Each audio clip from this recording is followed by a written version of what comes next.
Bonjour à toutes et à tous. Aujourd'hui, nouvelle vidéo, vidéo qui va venir en complément d'une vidéo que j'avais déjà postée il y a 1 an environ, et qui concernait la réaction aux ultraviolets, de certains minéraux. Donc je ne sais pas si vous vous rappelez, mais dans cette vidéo, hem, j'avais introduit la notion donc de fluorescence et aussi la notion de phosphorescence. Mais à l'époque, je n'avais pas de spécimen test, pour vous montrer la phosphorescence.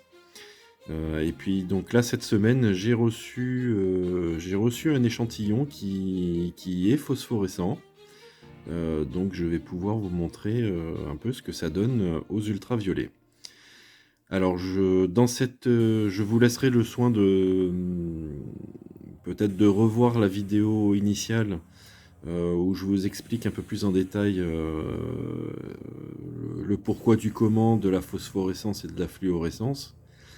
Hem, En fait, ce qu'il faut juste retenir, c'est que dans les minéraux qui réagissent aux UV, en fait, je passe, d'un état stable à un état excité avec la lumière ultraviolette, et quand je coupe cette lumière ultraviolette, hem, mon minéral va avoir tendance à revenir naturellement à un état stable.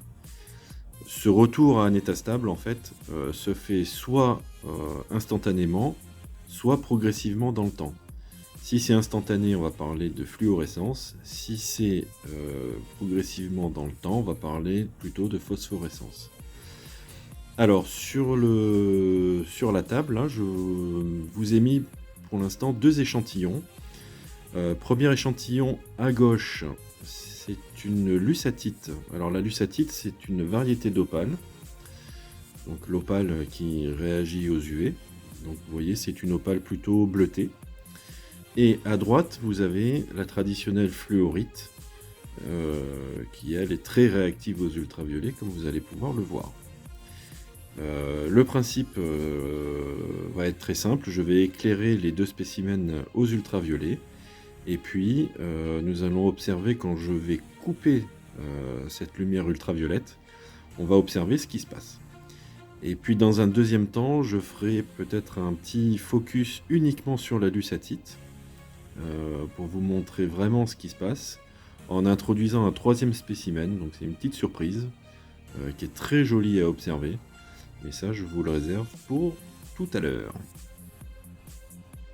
Allez, c'est parti. Donc là, je suis, en condition complètement noire, donc c'est normal si vous ne voyez rien sur votre écran. C'est pas un défaut de la caméra, c'est juste la mise en place, pour l'expérimentation. Donc, je vais, allumer ma lampe ultraviolette et on va éclairer les différents spécimens. Hop, c'est parti. Alors, voilà, le temps de faire la mise au point. Donc là, en fait, j'éclaire les 2 spécimens. Et comme vous pouvez voir, alors sur la partie droite, on a donc, à droite, on a la fluorite. Et on voit que la fluorite réagit très très bien aux ultraviolets, puisqu'on obtient une très belle couleur, violacée, bleu violacé. Vraiment magnifique. Et vous avez sur la gauche la lucatite, qui elle devient blanche. Voilà, elle devient blanche aux UV, donc pareil, c'est une opale et elle réagit aux UV. Donc jusque là, rien de bien nouveau par rapport à la vidéo initiale, d'il y a 1 an. Ce sont 2 minéraux qui réagissent aux ultraviolets. Ce qui va être intéressant maintenant, c'est quand je vais couper cette lumière ultraviolette, regardez bien ce qui va se passer, regardez bien à gauche, la réaction de la lucatite. Alors attention, je coupe la lumière.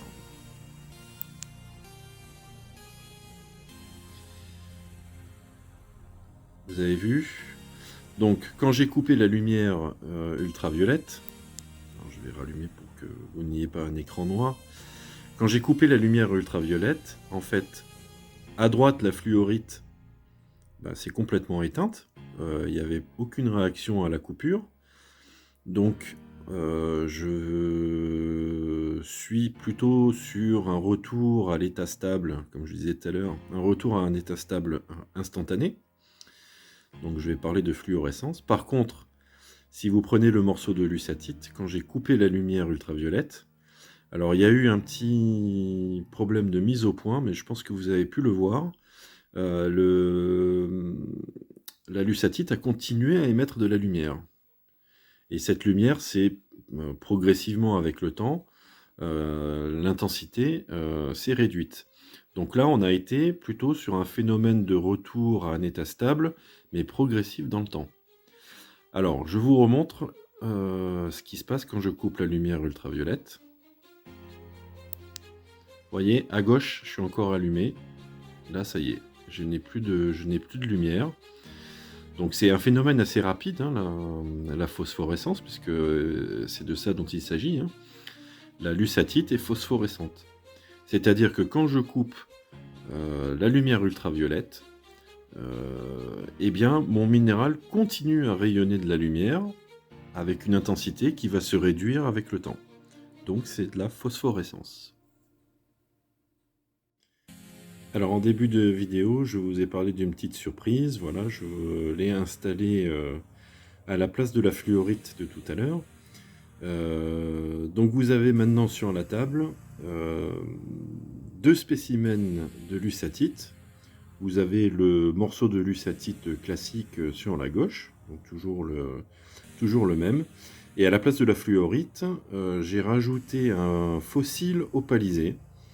Donc c'est une espèce d'escargot, mais dont l'intérieur en fait a été remplacé par de la lucatite. Et donc je vous propose de refaire la même expérimentation avec ces deux spécimens. Et vous allez voir notamment sur le fossile opalisé, la réaction est encore plus flagrante.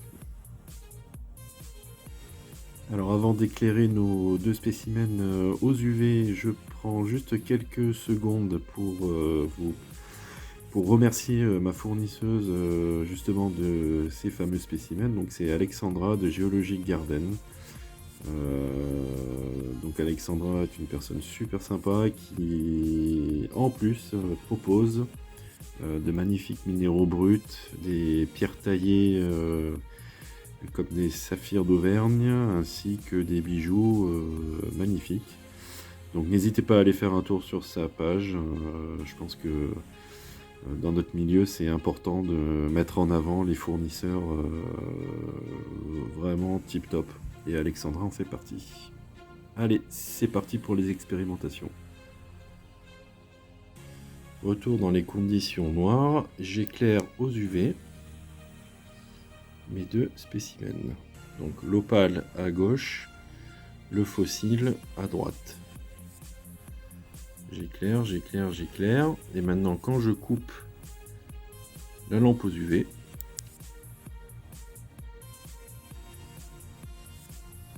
voilà. On voit que dès que je coupe la lampe aux UV, effectivement, il reste une petite lumière bleue sur l'opale qui s'atténue avec le temps. Donc c'est un retour à l'état stable de mon opale, mais qui se fait progressivement. Et donc on a ce phénomène de phosphorescence. Voilà, bah sur ce, j'espère que cette petite vidéo vous aura plu, qu'elle vous aura apporté un peu plus d'informations sur notamment la phosphorescence, sujet que j'avais pas pu vous montrer en direct en expérimentation. En tout cas, je voulais profiter aussi de cette petite vidéo pour vous remercier toutes et tous de votre soutien à la chaîne. Ça fait vraiment plaisir de voir chaque jour de nouveaux abonnés arriver et consulter les vidéos. Et puis aussi, vous souhaiter une très très bonne année 2023, puisqu'on a encore le temps. On est mi-janvier, donc je pense que les vœux de bonne année sont toujours de mise. Bonne année, et puis pour celles et ceux qui sont sur le terrain, je vous souhaite de trouver tous et toutes de très très beaux minéraux, et je vous dis à très bientôt. La prochaine vidéo devrait concerner un outil de gémologie qui s'appelle le polariscope, où là je vais essayer de rentrer un peu dans le détail, comme d'habitude, hein, essayer de vous expliquer un peu le fonctionnement de l'outil, et vous montrer à quel point cet outil-là peut être utile. Voilà, bah écoutez, d'ici là, merci beaucoup pour votre attention, et puis je vous dis à très très vite.